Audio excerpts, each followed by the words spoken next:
बेटा आज हम ना आपके मैथ्स एनसीईआरटी बुक के चैप्टर 4 क्वाड्रेटिक इक्वेशन की बात करने जा रहे हैं। जैसे कि नाम से पता लग रहा है कि चैप्टर का नाम है क्वाड्रेटिक। क्वाड्रेटिक का मतलब होता है जिसमें जो डिग्री होती है ना, डिग्री मीन्स हाईएस्ट पावर ना 2 होती है। मतलब सर, अगर कभी किसी की डिग्री 3 हुई तो वो क्वाड्रेटिक नहीं है? नहीं है। किसी की डिग्री 1 हुई वो नहीं है? नहीं है। तो सिर्फ और सिर्फ अगर तुम्हारा जो एक्सप्रेशन है वो इस फॉर्म में होगा तो वो क्वाड्रेटिक कहलाएगा, और इक्वल्स टू में ज़ीरो भी आ जाएगा तो वो क्वाड्रेटिक इक्वेशन कहला देगा। इक्वल्स टू होना जरूरी है। अब कोई भी क्वाड्रेटिक इक्वेशन का स्टैंडर्ड फॉर्म है a x square plus b x plus c. एक कांस्टेंट होता है, एक एक्स का कोफिशिएंट होता है और एक एक्स स्क्वायर का कोफिशिएंट होता है। मान लो किसी क्वेश्चन में अगर बी एक्स नहीं है, ऐसे लिखा हुआ है a x square plus c या minus c equals to zero, वो भी क्वाड्रेटिक है क्योंकि मुझे सिर्फ और सिर्फ डिग्री से मतलब होता है। सर मान लो किसी के ऊपर रूट लग गया, वो नहीं है, वो तो है ही नहीं पॉलिनॉमियल। नाइन क्लास में करके आए हो ना। किसी के ऊपर माइनस का साइन आ गया, वो भी नहीं है। ठीक है, ओके। अब बात करते हैं एक्सरसाइज 4.1 की। कह रहा है check whether the following are quadratic equations और नॉट। क्वाड्रेटिक इक्वेशन बता दिया कैसे होता है, बस हमें इसे सॉल्व करना है। अगर लास्ट में इस फॉर्म में आंसर आ जाए तो मेरा है, वरना नहीं है। फटाफट सॉल्व करेंगे। ए प्लस बी का होल स्क्वायर मुझे पता है, a square plus b square plus 2ab equals to, इसको इससे पापा बेटा बेटी वाला रूल, 2x माइनस में 6। अब देखो 2x इक्वल्स टू के इधर भी और इधर भी इक्वल्स टू है बीच में, और दोनों के आगे सेम साइन है, तब ये कैंसिल आउट हो जाता है। अगर ये इस तरफ आएगा तो दोनों के आगे अलग साइन चाहिए, लेकिन बीच में अगर इक्वल्स टू है तो दोनों के आगे सेम साइन चाहिए, ये कट जाएगा। इस कटने का मतलब हो गया कि ये ज़ीरो आ गया, ना कि 1। एक होता है ऐसे कटना, 2x अपॉन में 2x, ये कटेगा तो 1 आता है आंसर। लेकिन ऐसे कटता है प्लस 2x माइनस 2x, इसको काटने पे जीरो आ जाता है क्योंकि प्लस माइनस माइनस 2 में से 2 गया जीरो, इसलिए आ गया। ठीक है, अब ये क्या हो जाएगा, एक्स स्क्वायर, ये -6 है, इधर आगे प्लस, तो +7 इक्वल्स टू जीरो। क्या ये क्वाड्रेटिक इक्वेशन है? अगर आप देखोगे तो डिग्री कितनी है, 2 है, तो ये क्वाड्रेटिक इक्वेशन है। Yes, it is a quadratic equation. अब बात करते हैं सेकंड क्वेश्चन की। सेकंड क्वेश्चन में भी सेम पापा बेटा बेटी वाला रूल लगाएंगे, एक्स स्क्वायर माइनस 2x, फिर ये -2 को 3 से करेंगे तो आ जाएगा -6, minus minus plus plus 2x। अब देखो ये बीच में इक्वल्स टू है, ये दोनों क्या कैंसिल होंगे? नहीं होंगे, क्योंकि इसके आगे माइनस है, इसके आगे प्लस है, तो कैंसिल नहीं होंगे। तो इनको इस तरफ ले आओ, तो ये क्या हो जाएगा, एक्स स्क्वायर -2x, और ये प्लस का है, इधर आकर -2, तो -2x क्या हो जाएगा, -2x, ये -6 है, इधर आगे +6 इक्वल्स टू जीरो। तो यहाँ से मेरे पास क्या आ गया, x square -4x plus 6 equals to zero. क्या ये क्वाड्रेटिक इक्वेशन है? है सर, ये तो है, क्योंकि हाई डिग्री कितनी है, 2 है, और इसी से तो हमें मैच करना है। अगला देखो, यहाँ पे पापा है, मम्मी है, बेटा है, बेटी है। एक बार पापा बेटा बेटी को रुपए देंगे, एक बार मम्मी देंगी, फटाफट दे दो, है ना। तो सबसे पहले हम क्या करेंगे, एक्स लिखेंगे, एक्स के साथ ये पूरा ब्रैकेट +1, फिर लिखेंगे -2, फिर पूरा ब्रैकेट +1। सिमिलरली यहाँ भी एक्स, फिर पूरा ब्रैकेट x+3, फिर -1, फिर पूरा ब्रैकेट x प्लस में 3। अब रूल क्या कहता है कि पापा एक बार बेटा को देंगे, एक बार बेटी को, तो x इंटू एक्स क्या होगा, x square, x into 1 1x, फिर -2 इंटू एक्स -2x, -2 ये -2, x into x square, x into 3x, -1 into ये -1x, फिर ये -3। ठीक है, अब क्या इक्वल्स टू के इस तरफ सेम साइन दिख रहा है, देखोगे तो ये दिख गया और ये दिख गया, ये तो एक्स स्क्वायर ही कैंसिल हो गया। अब इनको मैं कितना भी सॉल्व कर दूँ, क्या मेरा कभी भी डिग्री 2 आ जाएगी क्या? नहीं, आप कहोगे नहीं आएगी सर, क्योंकि इसको सॉल्व करूँगा -1x आएगा। देखो -1x -2, अब इनको इधर ले आऊँगा, 3x में से 1x गया 2, और फिर उधर जाके -2x, फिर ये -3 है तो ये +3 इक्वल्स टू में ज़ीरो। अब देखो ये दोनों फिर सॉल्व हो जाएंगे, -3x + 1 इक्वल्स टू ज़ीरो। क्या ये है? नहीं है, नो। क्यों? यहीं पे तो हमें पता लग गया था इस स्टेप के में ही कि क्वाड्रेटिक नहीं है। एग्जाम में आएगा ना, यहीं तक करके फिर नो पे टिक कर देना, एमसीक्यू में आएगा ये। ठीक है, सेम यही वाला करेंगे। एक्स इंटू में 2x प्लस 1, फिर -3 इंटू में 2x प्लस 1, और इधर तो डायरेक्ट लगा दो, इसको इससे तो हो जाएगा एक्स स्क्वायर प्लस में 5x, एक्स इंटू में 2x, 2x square plus 1x, फिर -3 इंटू 2 -6x, -3 इंटू प्लस 1 -3, अंदर के साइन पलट जाते हैं ना, एक्स स्क्वायर प्लस 5x, है ना सर, इक्वल्स टू के इस तरफ भी एक्स स्क्वायर और इस तरफ भी है, लेकिन इधर 2x स्क्वायर है तो कैंसिल नहीं हो सकता। इक्वल्स टू के दोनों तरफ को कैंसिल करने का रूल क्या है, एक तो साइन सेम होना चाहिए, ऊपर से पूरा पूरा जो टर्म होता है वो भी सेम होना चाहिए, कोफिशिएंट्स भी सेम होने चाहिए। तो इसको इधर ले आएंगे, ये है 2x square minus x square, ये हो जाएगा -5x, इन दोनों को सॉल्व किया, प्लस माइनस माइनस, 1 में से 6 गया -5, ठीक है, और ये भी इधर आएगा, ये भी -5x, और ये तो -3 है इक्वल्स टू 0। तो ये क्या हो जाएगा, x square -10x -3 equals to 0। क्या ये है, हाँ ये है। अगला देखो, इसको भी ऐसे करेंगे, क्या करेंगे, 2x लिखेंगे, x-3 लिखेंगे, फिर -1 लिखेंगे, फिर x-3 लिखेंगे। ये रूल याद रखना, जब दो ब्रैकेट्स आते हैं ना ऐसे, उधर यही रूल लगेगा, x फिर x-1 फिर +5 x-1। वैसे तो आप लोग 10th क्लास में हो, आप लोगों को डायरेक्ट आंसर आ जाना चाहिए था अभी तक निकालने, है ना। 2x square -6x -1x plus में 3 equals to x square -1x plus 5x -5। फटाफट क्या करेंगे अब, देखो 2x स्क्वायर है, एक्स स्क्वायर है, कितना भी काटोगे तो एक्स स्क्वायर तो रह ही जाएगा ना, तो 2x स्क्वायर -x स्क्वायर, इन दोनों को प्लस करेंगे तो -7x, इन दोनों को माइनस करेंगे, प्लस का 4x इधर आके -4x plus 3 plus 5 equals to 0। ये हो गया x square -11x plus 8 equals to 0। Yes, हाँ या ना। अब ये वाला देखो, इसमें क्या कहते हैं, एक्स स्क्वायर प्लस 3x है, इसको तो एज इट इज़ लिख देंगे, इसको एज इट इज़ लिख देंगे। यस सर, लिख तो देंगे, ये 1 है सर, और ये a माइनस बी का होल स्क्वायर लग जाएगा, a square plus b square -2ab, x square से एक्स स्क्वायर कट गया, क्या लग रहा है ये क्वाड्रेटिक होगा, जब एक्स स्क्वायर ही कट गया तो 9 आ जाएगा, लेकिन फिर भी आपकी संतुष्टि के लिए कर देते हैं, इधर आएगा तो 3x plus 4x plus 1 -4 equals to 0, 7x -3 equals to 0। तो no, it is not a quadratic. आगे देखते हैं, अब a माइनस बी का होल क्यूब, देखो होल क्यूब वाले फॉर्मूले तुम्हें याद होंगे, जस्ट इन केस अगर नहीं है तो क्या करना है, एक मैं तरीका लिखवा रहा हूँ, जैसे x माइनस वाई का होल क्यूब कह रहे हो, तो क्या करो, सबके ऊपर cube, x cube minus y cube -3xy, फिर ब्रैकेट में x माइनस वाई।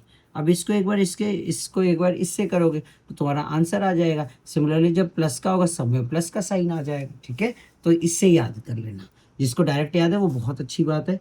तो इधर क्या हो जाएगा, x का क्यूब प्लस 2 का cube plus 3 into x square into 2 plus 3 into x into 2 का स्क्वायर, फिर इसको इससे क्या आ जाएगा, 2x क्यूब -2x, ठीक है, हमने सॉल्व कर दिया, इसको इससे मल्टीप्लाई कर दिया। अब क्या करेंगे, ये हो जाएगा एक्स क्यूब प्लस में 8 प्लस में 6x स्क्वायर प्लस में 12x equals to 2x cube -2x। इसी स्टेप में तुम बता सकते हो, एक्स क्यूब है, कितना भी काटोगे नहीं कटेगा, तो no, it is not a quadratic, लेकिन स्टिल हम तो सॉल्व करेंगे ही। तो ये 2x इधर आ जाएगा तो माइनस का एक्स क्यूब हो जाएगा, कायदे से इसको वहाँ ले जाना चाहिए, लेकिन हम इधर ले आते हैं, ठीक है, कोई बात नहीं। अब ये क्या होगा, 6x स्क्वायर है, इधर है नहीं, तो इसको मैं एज इट इज़ लिख दूंगा 6x स्क्वायर, ठीक है, 12x है, इधर है तो ये इधर आ जाएगा, तो ये प्लस 14x, ये भी हो गया। इसके बाद से ये 8 है तो प्लस का 8 इक्वल्स टू 0। सिमिलरली यहाँ पे भी अगर इसको हम सॉल्व करेंगे तो a माइनस बी का होल क्यूब लगेगा, पहले तो इसको लिख लेंगे हम लोग, लिखो फटाफट, एक्स क्यूब -4x स्क्वायर -x प्लस में 1 इक्वल्स टू एक्स का होल क्यूब -2 का होल क्यूब 3 इंटू में x इंटू में 2 इसका आ जाएगा, ठीक है। फिर प्लस 3 इंटू में x इंटू में 2 का होल स्क्वायर। तो इसको सॉल्व करेंगे, x cube minus 4x² minus x plus में 1 equals to x cube minus 8 minus 6x² plus में 12x, ठीक है। अब जो कट रहा है उसे काट दो, क्या एक्स क्यूब से एक्स क्यूब कट जाएगा? यस कट जाएगा। अब तो देखने से ही पता लग रहा है ना बेटा कि ये क्वाड्रेटिक है, तो यस लिख दो इसमें। समझ आ गई बात पक्का? तो इसे सॉल्व भी कर देते हैं। -4x² माइनस इधर आ जाएगा तो ये 2x² माइनस एक्स इधर आके भी ये भी माइनस हो जाएगा, -13x। ये 1 है, इधर आके ये प्लस हो जाएगा तो प्लस का 9 इक्वल्स टू 0, सॉरी माइनस का 9, प्लस का ही होगा, प्लस होगा ना, ठीक है। समझ आ गया? चलो समझ आ गया तो अब हम सेकंड क्वेश्चन करना स्टार्ट करेंगे। बेटा क्लास 10 मैथ्स एनसीईआरटी की बुक का क्वाड्रेटिक इक्वेशन का सेकंड क्वेश्चन हम करने जा रहे हैं, जिसमें स्टेटमेंट सिर्फ आपको बोला है स्टेटमेंट बनाने को, सॉल्व करने को नहीं बोला, लेकिन एग्जाम में तो दे सकता है ना, तो मैंने सॉल्व भी करवा दिया। चलो चेक करते हैं। The area of a rectangular plot is 528 metre square. क्या दे रखा है? एरिया दे रखा है। The length of the plot is 1 more than twice its breadth. अच्छा, अब ये यहाँ से लेकर यहाँ तक जब लाइन पढ़ते हैं, मुझे एक चीज़ सोच कर बताओ कि मुझे पहले क्या पता होना चाहिए, लेंथ या ब्रेड्थ? तो उसने रिलेशन क्या दिया, कहता है लेंथ जो है ना ब्रेड्थ के दुगने से 1 ज़्यादा है। तो जैसे ही मुझे ब्रेड्थ पता लग जाएगा मैं लेंथ निकाल सकता हूँ। ब्रेड्थ का डबल कर दूंगा, उसमें +1 कर दूंगा। तो मैं क्या करूँगा, let the breadth of plot be x metre, ठीक है। सो लेंथ क्या हो जाएगा अकॉर्डिंग टू क्वेश्चन LENGTH क्या हो जाएगा? कह रहा है ट्वाइस, तो मतलब 2 मल्टीप्लाई, और कह रहा है मोर देन मतलब प्लस, तो ये आपका क्या हो गया? लेंथ हो गया, LENGTH, ठीक है, लेंथ हो गया। अब उसके बाद क्या करेंगे, मुझे पता है कि लेंथ ऑफ रेक्टेंगुलर प्लॉट दे रखा है 528, लेंथ एरिया के नीचे एरिया का फॉर्मूला, सॉरी मुझे पता है एरिया ऑफ रेक्टेंगुलर प्लॉट दे रखा है 528, एरिया के नीचे एरिया का फॉर्मूला पुट कर दूंगा। फटाफट जो जो वैल्यू दे रखी है वो पुट करूँ। लेंथ कितना है इसमें? 2x प्लस में 1 multiply x equals to 528 metre square. अभी मीटर स्क्वायर हटा देते, कोई ज़रूरत नहीं मीटर स्क्वायर लिखने की, क्योंकि अब हम ना क्वेश्चन सॉल्व करने जा रहे हैं, ठीक है। ओके, अब देखो अब क्या करेंगे, x को एक बार इससे मल्टीप्लाई, एक बार इससे, पापा बेटा बेटी वाला रूल। तो इससे जब मल्टीप्लाई होगा 2x², इससे जब मल्टीप्लाई होगा 1x। अब ये 528 इधर प्लस का है तो इधर आके माइनस। अब देखो मुझे ना मल्टीप्लाई करने पर ध्यान से सुनना, 528 इंटू 2 1056 चाहिए, और वो भी मुझे माइनस का चाहिए। सर माइनस का कैसे? इधर माइनस है और इधर प्लस है, माइनस प्लस माइनस का 1056 चाहिए।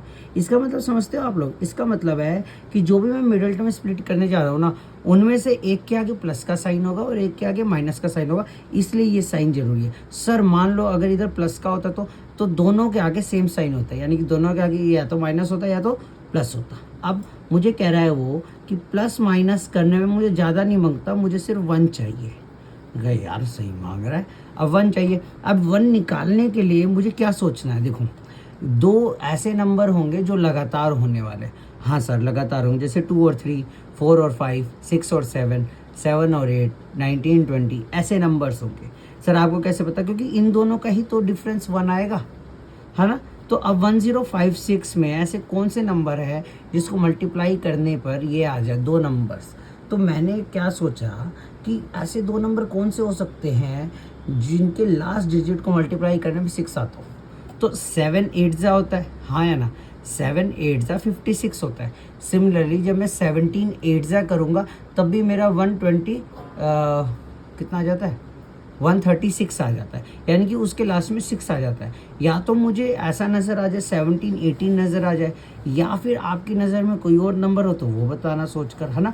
3 और 2 भी हो सकता है ना। अब मुझे 3 और 2 चाहिए। अब मैंने क्या किया कि एक बार मैंने 17 को किससे मल्टीप्लाई किया, 18 से। जब मैं मल्टीप्लाई करूँगा मेरा कुछ आंसर आएगा। फिर मैंने मल्टीप्लाई किया 23 को 22 से, फिर मैंने 33 को 32 से ऐसे अपने आप मल्टीप्लाई करके देखे और मुझे नज़र आया 32 और 33। अब सवाल ये है कि इन दोनों में से किसके आगे प्लस और किसके आगे माइनस। देखो मिडिल टर्म में यहाँ पे जो भी साइन होगा ना तो बड़े नंबर के आगे वही साइन आएगा, याद रखना। अगर इधर माइनस होता तो माइनस इधर आ जाता। तो मिडिल टर्म में इधर प्लस है तो इधर मैंने प्लस लगाया, इधर मैंने माइनस लगाया, फिर मैंने दोनों में से कॉमन ले लिया। जैसे दोनों 2 की टेबल में आते हैं तो 2 कॉमन ले लिया, दोनों की इसमें x आ रहा है तो x कॉमन ले लिया, इसमें बचा x, इसमें बचा 16। अब सिमिलरली अब इसमें जब मैंने x माइनस 16 लिया तो इसमें भी मुझे x माइनस 16 चाहिए इस ब्रैकेट में, तो x तो आएगा क्योंकि x दोनों में नहीं है तो कॉमन नहीं ले सकते। दूसरा इसको 16 से डिवाइड करके देख लो 33 आ जाएगा।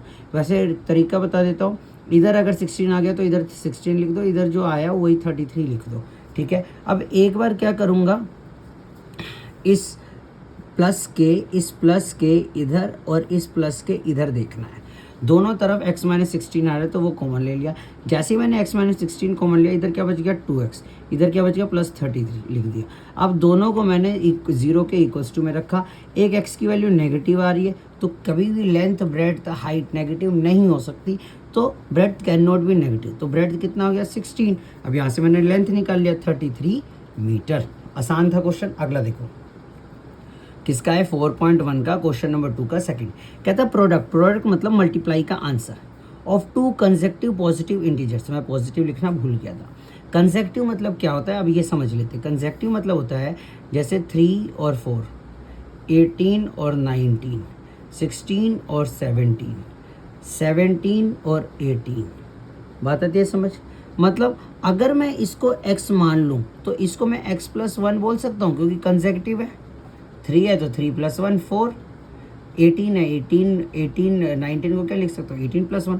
तो मैं क्या लिखूँगा, let the consecutive positive integer be x and x plus 1। दोनों को मान लिया, ठीक है। अब कह रहा है इन दोनों को मल्टीप्लाई करने में 306 आता है। बहुत सिंपल, x लिख दो और दूसरा नंबर क्या है x प्लस में 1। दोनों को मल्टीप्लाई कर दो, इक्वल में कितना आएगा 306। इसको इससे करोगे x स्क्वायर, इसको इससे करोगे 1x। ये 306 इधर प्लस का है, यहाँ आके माइनस, तो मेरा क्वाड्रेटिक इक्वेशन आ गया। Again middle term splitting, last में मुझे क्या चाहिए 6 का मैंने तरीका बता दिया। या तो क्या होंगे 2 और 3 आ जाएंगे, हाँ या ना, क्योंकि मुझे बीच में 1 चाहिए। या तो 7 और 8 आ जाएंगे, 12 और 13 आ सकते हैं, 17 और 18 आ सकते हैं, हाँ या ना। सिमिलरली 22 और 23 आ सकते हैं। तो देख लेना है ना, अंदाजे से करना। तो मेरा 18 और 17 आया उठकर। अब अगेन मैंने इन दोनों में से कॉमन लिया।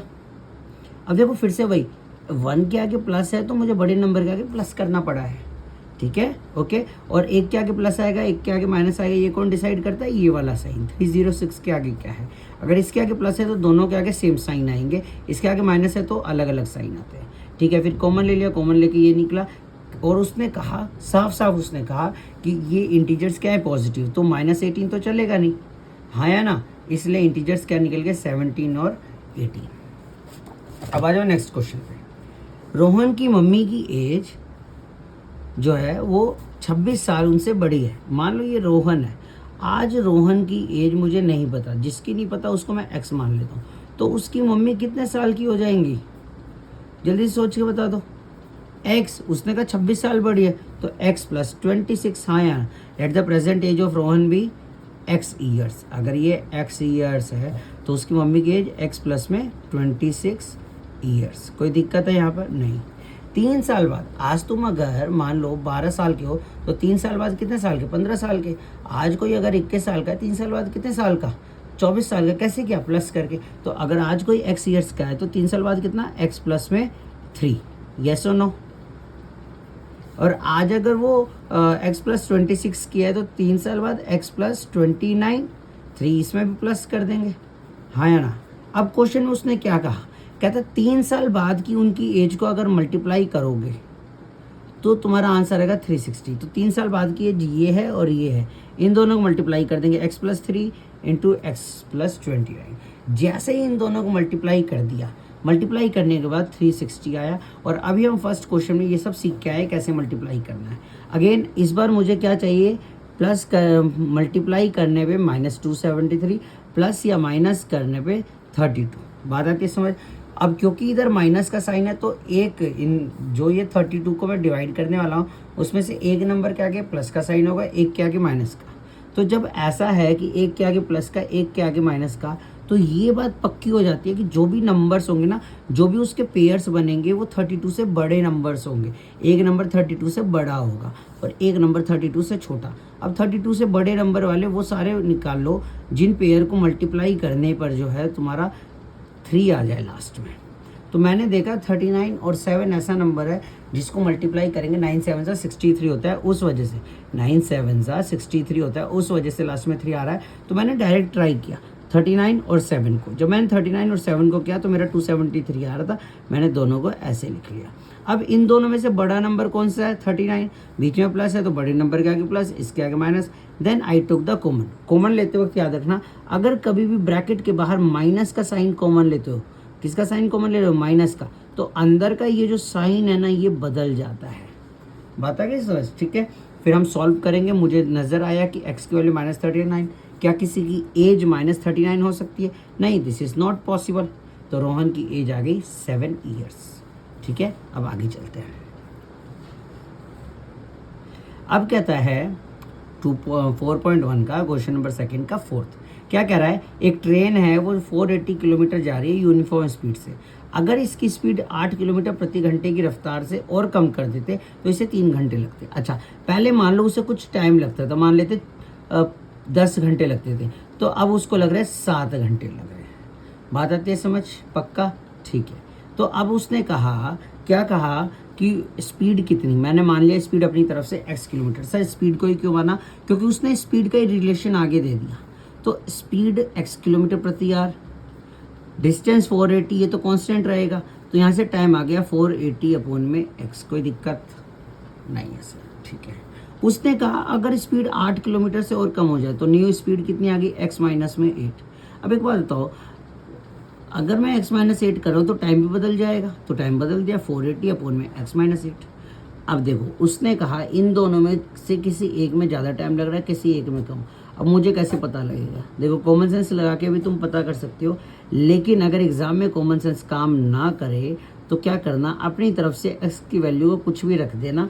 ऐसी वैल्यू रखना जो डिवाइड हो जाए, जो 480 को डिवाइड करते। तो मैंने अपनी तरफ से 20 रख दिया।